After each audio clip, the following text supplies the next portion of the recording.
Cette cérémonie de remise de trophée à l'imam Mahamoudou Dicko, personnalité de l'année 2020, a été organisée par le Forum Libre, dont son président Pierre Poudjougou a expliqué devant les amis, famille et sympathisants de l'imam Mahamoudou Dicko pourquoi le choix s'est porté sur lui. De l'imam Mahamoudou Dicko, sinon que c'est un personnage hors pair, soucieux du devenir et de l'avenir de ses concitoyens.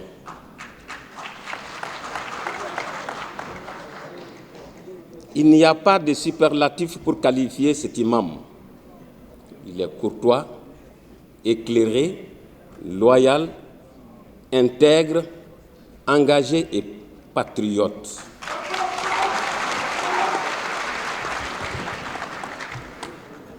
C'est un homme exceptionnel, un véritable innovateur, un précurseur, un visionnaire car il est en avance sur son temps.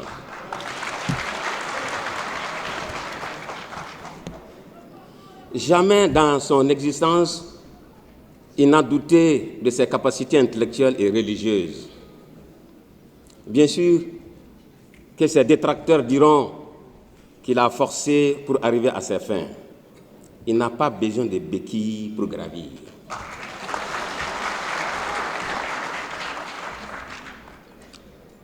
L'homme a foi en ce qu'il fait et en ce qu'il dit. La pureté de son cœur lui a valu une récompense à hauteur de souhait. Voilà depuis plusieurs années que nous avons suivi l'homme pour calquer toutes ses actions pour le Mali.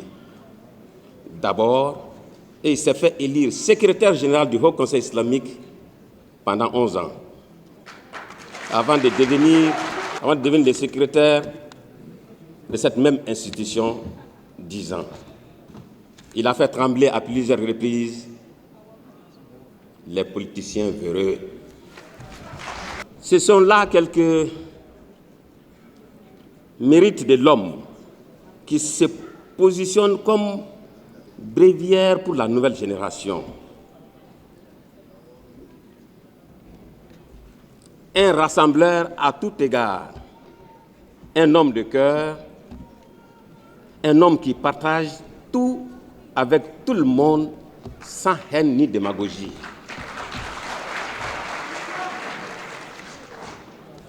C'est pourquoi il s'est hissé à chaque fois, s'est propulsé chaque fois jusqu'au plus haut sommet. Le peuple malien n'oubliera jamais tous ses hauts faits. Un vrai philanthrope au service du peuple. À travers ses actions de haute portée, nous tenons à informer l'opinion nationale et internationale que l'homme qui vient d'être élu personnalité de l'année 2020 du Mali l'a bel et bien mérité.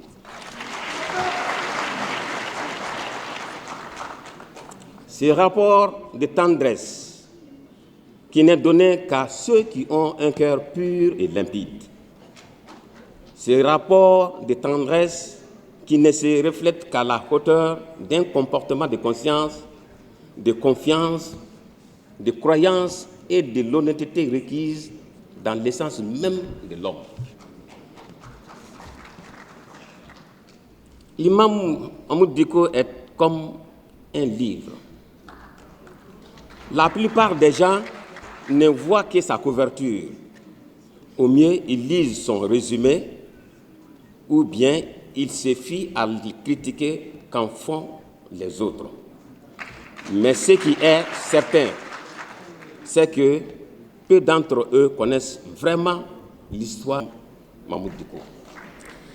À la recherche de l'homme de l'année, le Forum Libre a organisé un sondage pour le choix.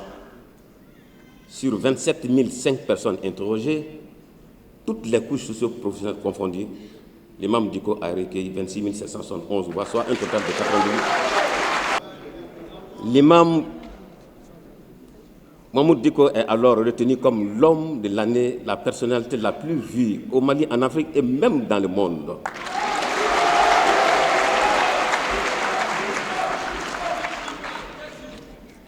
Fort d'une solide expérience, il est vu par les observateurs nationaux et internationaux comme un homme providentiel et potentiel à gérer un jour le leadership dans la gestion des affaires publiques au Mali et ailleurs.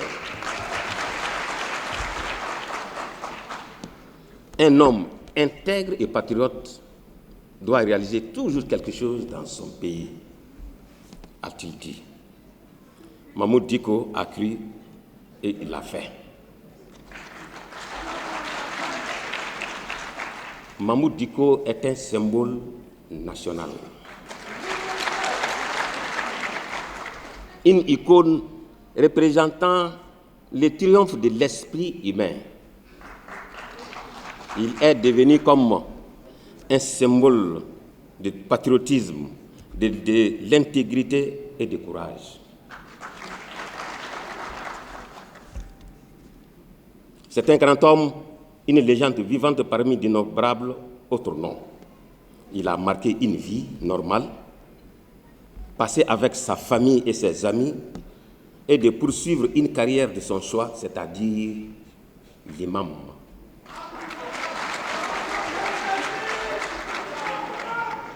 À se battre pour la cause qu'il représente inébranlablement. Il était le pionnier de la lutte pour l'instauration de nos valeurs, comme il aimait dire, sociétales. Il incarne également l'amabilité et l'altruisme envers tous. Albert Einstein disait, pour changer le monde, il faut changer la société. Pour changer la société, il faut changer les hommes. Mais pour changer les hommes, il faut leur donner envie de... Il faut compléter? Changer, voilà. Quand est-ce que les Maliens auront-ils envie de changer? Et donc notre leader, pour que les Maliens changent, le destin s'accomplira quel que soit le moment.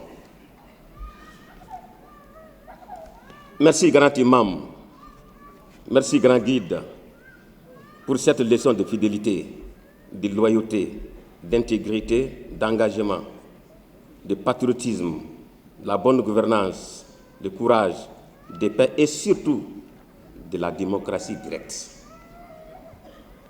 Avec vous, le monde a appris à la vraie définition de la démocratie, à savoir pouvoir du peuple, par le peuple et pour le peuple.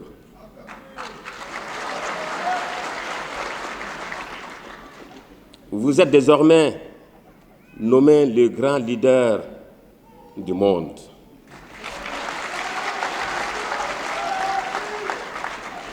Avec vous, aucun peuple ne laissera ses droits gangrénés par des dirigeants qui ne peuvent même pas décoder les messages de leur peuple. Des dirigeants qui ne pensent qu'à leur seule personne.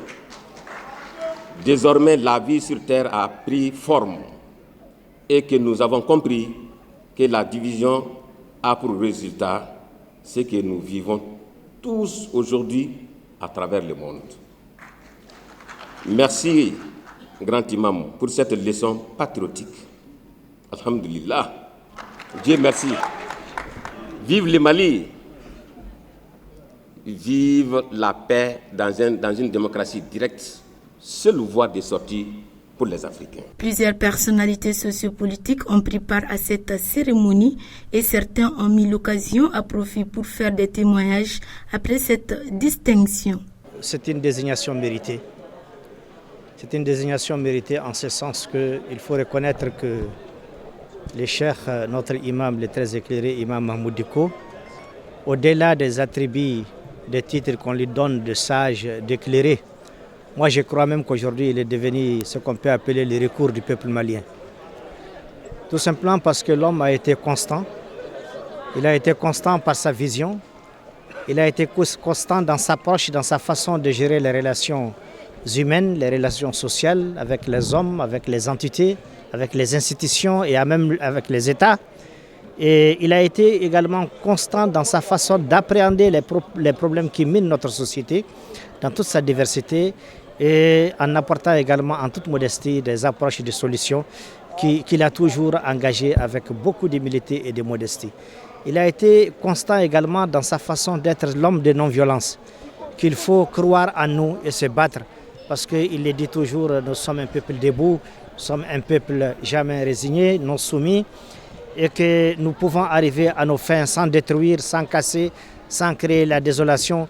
Je crois que cette constance et surtout la façon dont il accueille les problèmes des gens, il accueille les différentes sensibilités, a fait de lui aujourd'hui une légende vivante.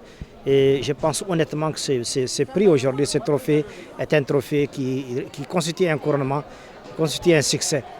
Bon, il l'a pris, vous l'avez constaté vous-même, il l'a pris avec beaucoup d'humilité, avec beaucoup de simplicité. C'est aussi ça, sa nature. Parce que, vous savez, il aime lui-même dire chaque fois qu'il n'est qu'un élément de tout ça. Et que ce trophée, il est dédié à la lutte du peuple, il est dédié au peuple. C'est un trophée du M5, c'est un trophée de l'ensemble de la jeunesse, de l'ensemble des femmes, des religieux. C'est un trophée pour tout le Mali. En toute modestie, il le dit. Et surtout, il faut aussi se souvenir de ces hadiths authentiques qu'il a rappelés. C'est un message fort pour la jeunesse, pour lui dire que vous avez vu par expérience que notre lutte, quand on l'a menée, on n'y croyait pas, mais on y est arrivé quand même avec peu de violence. Tout simplement parce qu'ils ont cru à la mobilisation, ils ont cru en la lutte. Il a dit dans ce hadith que le prophète dit « Le plus fort d'entre vous n'est pas celui qui arrive à terrasser son prochain, mais le plus fort c'est celui qui arrive à maîtriser sa colère ». Ça c'est un message à l'endroit de la jeunesse malienne pour dire que quelle que soit la lutte que nous menons, nous devons la mener avec beaucoup de modération, avec beaucoup de discernement, surtout avec beaucoup de rigueur et de constance, sans jamais dire qu'il faut casser, il faut détruire ou il faut faire du tort à l'autre. C'est là extrêmement important. Donc pour finir ce chapitre, je crois que Forum Libre a fait un bon travail. Ils ont été sans complaisance et je pense qu'ils ont choisi le meilleur de l'année pour le peuple et pour l'Afrique. Vous savez, le Forum Libre a honoré l'imam Mahmoud Dicko, qui a été en tout cas choisi comme personnalité de l'année. Nous, en tant que non seulement de la famille de l'imam, nous sommes également des représentants du M5 RFP. Et aujourd'hui, nous ne pouvons que nous réjouir de cette désignation parce que l'imam a quand même joué un rôle déterminant dans ce que nous appelons aujourd'hui le changement qui est en cours. Je porte ma voix à celle du cheikh respecté l'imam Dicko, de féliciter le peuple malien, que c'est le peuple malien en réalité qui est honoré. Mais au-delà du symbole, je pense que ce qui est important, c'est le pourquoi. Le pourquoi, parce qu'en 2020, c'est la lutte héroïque du peuple malien pour faire partir Ibeka, son régime. Et aujourd'hui, est-ce que le peuple se porte mieux? Cette question doit être posée. Nous sommes conscients des difficultés. Nous sommes aussi conscients qu'il faut aller, avancer, pour que le pays puisse se doter des institutions légitimes et crédibles à la fin de cette transition. La réussite de transition est liée à cet événement. Quand vous êtes désigné comme personnalité de l'année, les raisons que je viens d'évoquer, c'est la lutte du peuple pour faire partir le régime corrompu de Ibeka, le Malien, et aider la transition à réussir les missions qui sont confiées à cette transition, notamment la réforme de l'État, c'est des questions sécuritaires de l'école, et aussi créer les conditions pour réformer la loi électorale pour que nous puissions arriver à des élections apaisées et crédibles. Et tout cela en 18 mois, c'est trop demandé si tous les Maliens ne s'adonnent pas, ne s'attellent pas. Et donc pour me résumer et répondre à votre question, je profite pour dire que c'est une occasion de créer les conditions d'éveil de conscience pour dire que ce prix est un prix, c'est vrai, mais ce prix interpelle. Parce qu'il y a eu des morts, des martyrs, pour une raison simple, le changement. Alors ce prix doit nous conduire au changement pour le bonheur de tous les Maliens. Je pense que c'est une distinction méritée, compte tenu du parcours de l'homme. de son engagement, de son degré de patriotisme pour le Mali. C'est tout à fait mérité. Personnellement, je ne suis pas surpris. Connaissant le parcours de l'homme, et c'est quelqu'un que je côtoie au quotidien, tout simplement pas surpris. Donc je voudrais saisir cette occasion pour remercier les gens du forum qui ont bien voulu porter ce choix sur le Imam Dicko. Voilà, et faire, comme je l'ai dit, il est comme aujourd'hui pour nous la nouvelle génération, et Amadi, comme on le dit dans la tradition Peul, parce qu'il est utile aujourd'hui que pas pour sa communauté, pas seulement pour sa commune ou son quartier, il est utile pour tout le pays et pour le monde entier. La dite cérémonie a été immortalisée par la remise des diplômes, des attestations et cadeaux à l'imam Mahmoud Dicko et d'autres hommes influents qui ont participé à la lutte héroïque pour le changement.